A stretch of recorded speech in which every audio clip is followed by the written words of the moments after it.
Something I wish I would have known when I got married is how to use the bathroom when I was in my wedding dress. I'm going to share some tips with you. The first tip is to practice. So try your dress on at least a few times before your wedding day.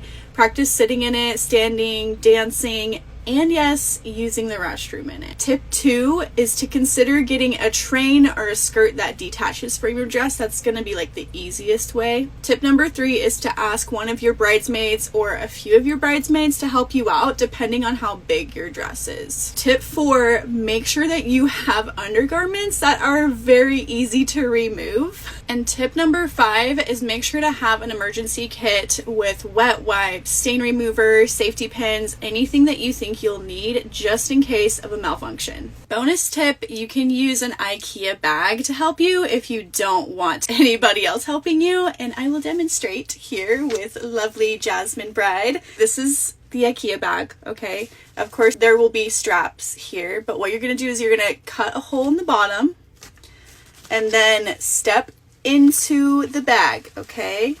Your dress will go in the bag, like so. And then step through the holes. And then you're going to use those handles and put them over your arms. I don't have the handles on this bag, that's okay. And there you go.